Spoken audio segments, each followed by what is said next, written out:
Great Bobcats, Mr. Flato here. Welcome back to another great week at the Helena Middle School. On this week's B.O.B Lesson, I'm going to be talking about two very important things called imperfection and empathy. So without further ado, I'm going to get rolling on this due to time constraints. We got a couple weeks left in the second quarter and the first semester of your middle school years. Let's buckle down and make it a great couple weeks, finish the quarter and finish the semester strong. And as always, let's make it a great week at the Helena Middle School. The title of this week's B.O.B Lesson is going to be Imperfection and Empathy. But first, let's be our best this week at HMS. Let's be safe, let's be responsible, let's be respectful, and let's be a learner. All right, before we begin, let's define a couple words because many of you may not know what the word imperfection or may not know what the word empathy means. And so I went straight to the dictionary to get you folks a clear and concise definition. Let's start with imperfection. Imperfection is a noun, and it means a fault, a blemish, or undesirable feature, the state of being faulty or incomplete. If we were to use this in a sentence, it might mean the imperfections and injustices in our political system. So obviously imperfection is the opposite of perfection. Empathy. Empathy is a noun, and empathy is the ability to understand and share the feelings of another. To use that in a sentence, when Tommy told me his dog passed away, I immediately became saddened for and with him. Empathy is when you can really put yourself in somebody else's shoes and you can feel and understand what they're going through, either because you've been there before and you have felt those feelings and emotions before, or maybe because you just have high levels of empathy and you can understand and you attempt to understand what they are feeling. All right, let's do a little activity now, and I really wish I was in person in your classrooms right now so I could do this in person, but unfortunately I can't be everywhere at once.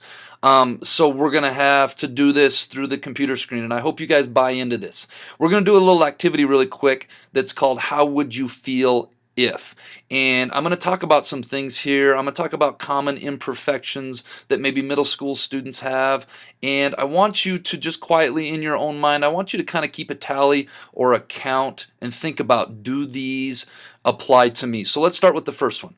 How would you feel if you were the new kid in school? I think Mr. Boyle shared a statistic with me. 20% of our population at one point last year was transient, meaning they either came or left at one point. That's about 1 out of every 5. How would you feel if you were perceived as being one of the more popular students in school? How would you feel if you were perceived as being one of the least popular students in school? How would you feel if you came to school not always having enough food in your stomach? And that's not because you chose not to eat, but maybe because there just wasn't any food in your house or apartment or trailer or whatever it is that you live, and you just had to go without. How would you feel if someone made fun of you or called you names, or you felt like you were targeted? Somebody was always trying to ruin your day. How would you feel if your ethnicity puts you as a minority in this school? Where we live here in Helena, Montana, the majority of us are European Americans. That means that we're white, we're Caucasian, we have ancestral roots that came from Europe at one point or another. Newsflash, unless you are a Native American, we are all immigrants here at the United States and in this school. So if your ethnicity is Asian American or African American or Latino or Native American, you are a minority at this school.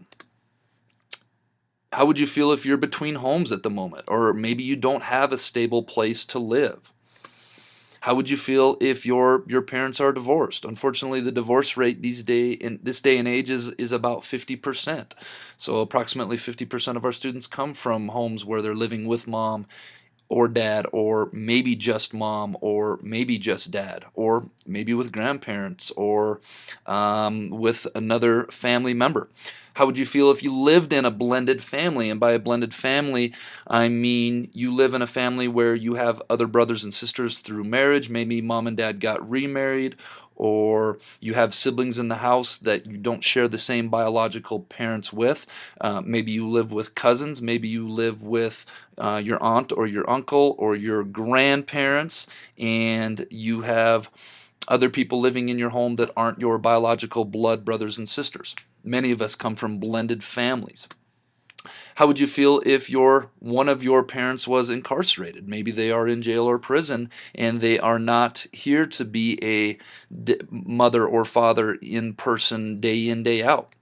How would you feel if one of your parents is no longer here and has passed away prematurely? How would you feel if you're considered underweight? I grew up underweight. I probably still am. I grew up skinny, and I remember getting down in the fitness center. I remember we were doing wrestling things, and I still remember one of my peers giving me a hard time because my backbone, when I did a somersault roll, I think we were doing wrestling or something, it made an indent on the wrestling mats. And I still remember that downstairs in the fitness center to this day. I remember how that makes me feel. How would you feel if you were overweight and you struggle staying in shape? How would you feel if you were noticeably tall for your age? Again, I was noticeably tall for my age, and we live in a society where taller and bigger is perceived as being better, but for those of us that are noticeably taller than other people, sometimes it can make us feel like we don't fit in or we stand out. I know, especially when I get in an elevator and I'm really close to people, it makes me feel uncomfortable. Conversely, how would you feel if you were noticeably short for your age and you weren't as tall as some of your other peers? Or how would you feel if you weren't as athletic as the rest of your peers and you loved sports and you loved activities, but you didn't quite have the athleticism or the skill set as some of your peers? How would you feel if you were required to wear glasses every day to be able to see your best? How would you feel if your parents can't afford to buy you new clothes or buy you new shoes that you really like? Let's take a moment and talk about this. Is it your choice to have parents that maybe can't afford to buy you the things that you want? Absolutely not. It's not your job to run the family finances or to go get a job. We are 100% dependent on our parents. Many of you aren't old enough to work yet, and so we're kind of at the discretion of our parents. So I want us to think for a minute: why do we judge one another based on the shoes that we're wearing, or the clothes that we're wearing, or how new our clothes are, or name brand or not, or how stylish they are? Folks, it's really materialistic and it's really shallow when we judge one another based on that, especially when we have little to zero control over that. How would you feel if you have a sickness or a disability that puts you at a disadvantage here at school or on the sports or playing field? Or how about in the classroom, if you have a sickness or a disability that you have to continually work to overcome all the time? How would you feel if you have a really hard time reading as well as some of your peers? How would you feel if you just really struggle with your self-confidence? And I know that at your guys' age, 11 to 14 years old, a lot of us struggle with our self-confidence. Some of us may not show it, but the fact of the matter is we all struggle with our self-confidence. So let's do this really quick. I want to go back and I want to go over these one more time, and I just want you to kind of take a tally mark and look at some of these. And I just came up with 20 imperfections or family imperfections or living imperfections. And what I would normally do right now is, if I was in your classroom, I would ask everybody to put their head down and no peeking allowed. And then I would say, how many of you had at least one imperfection on this list? And inevitably, everybody would put their hand up. And then I would say, okay, what if you had 2 or more imperfections on this list? And inevitably, everybody would put their hands up. And I would continue on, 3 or more, 4 or more, 5 or more, 6 or more. And what I was really trying to get at was, I would have everybody put their heads up, but what I was really trying to get at is the fact that we all have imperfections, okay? The truth of the matter is, guess what? We are all human beings last time I checked. And being a human being means that we all have strengths. We have things that we're naturally good at. And we have things that we excel at. Every single person listening to this podcast right now. Yes, you. I am talking to you. You have strengths. And I'm also talking to you when I say we all have imperfections. Every single student in this school has imperfections. Every single staff member in this school has imperfections. Why? Because we are human beings. We all have imperfections or things about us or our situations in life that are far from perfect. Okay, and I just went through 20 common ones, and there's probably another 20, 40, 60, 80, 100 that we could really break down if we wanted to. So I'm asking you guys this. Before you disrespect someone else about their imperfections, think about how it would feel if someone was disrespecting you about yours. Because the moment we open our mouths and we disrespect somebody else, we are opening up the floodgates to be disrespected back. Okay, because we all have imperfections. And I want you guys to think about this real quick.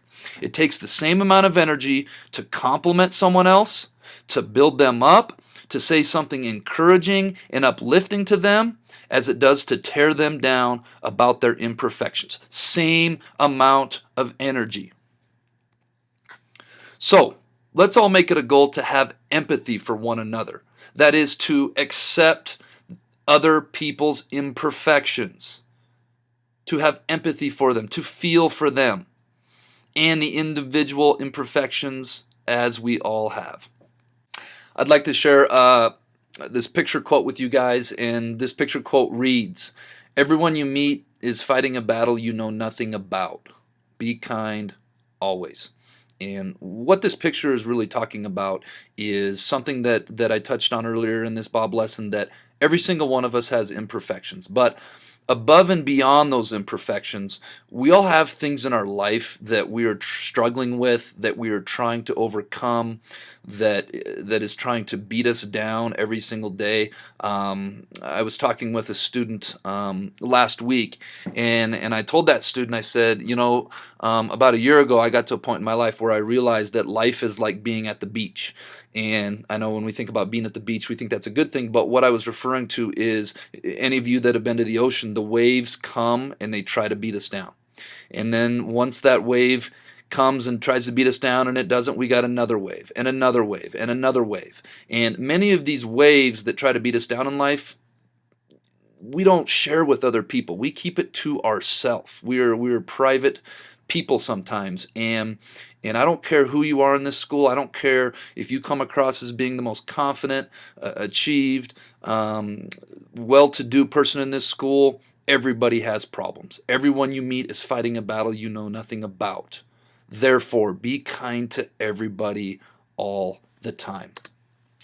My quote of the week is, and I want you guys to think about this, how much better would our school, our community, and our society be if we all chose to build each other up rather than tear each other down?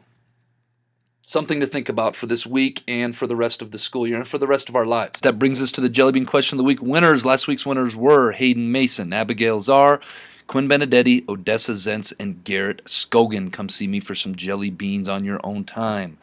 This week's Jellybean Question of the Week is, how many squares are in this picture? If you think you know, put your answer in the Bob box, make sure your name is on it, and submit it to me no later than Friday of this week. How many squares are in this picture? All right, 6th graders, hope you go out and make it a great week at the Helena Middle School.